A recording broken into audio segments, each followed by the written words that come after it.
नमस्कार सभी को। यूके की राजनीति से इस वक्त की एक बहुत बड़ी खबर सामने आ रही है।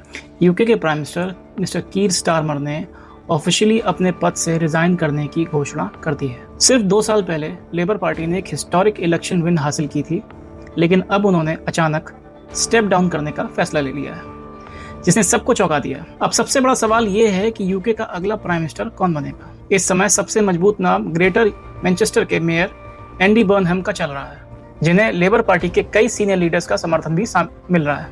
कयास लगाए जा रहे हैं कि जल्दी वह अपनी दावेदारी पेश करेंगे। लेकिन इस पूरी राजनीतिक उथल पुथल के बीच क्या यूके में रहने वाले लोगों, विशेषकर हमारे वीजा होल्डर को चिंता करने की आवश्यकता है? क्या आपको अपनी फाइल या स्टेटस को लेकर परेशान होना चाहिए? फिलहाल के लिए इसका सीधा और साफ जवाब है बिल्कुल नहीं। यूके के visa rules, skilled worker visa, ILR या अन्य इमिग्रेशन पॉलिसीज में अभी कोई भी इमीडिएट एक्सचेंज नहीं किया गया है। जब तक नया नेतृत्व ऑफिशियली कार्यभार नहीं संभाल लेता और नई कैबिनेट का गठन नहीं हो जाता, तब तक गवर्नमेंट और होम ऑफिस सामान्य रूप से काम करते रहेंगे।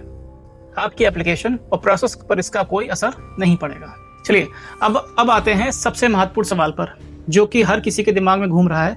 क्या ILR को 5 साल से बढ़ाकर 10 साल करने का प्रपोजल अब ठंडे बस्ते में चला जाएगा या रद्द हो जाएगा? फिलहाल इसका जवाब भी नहीं या नो है।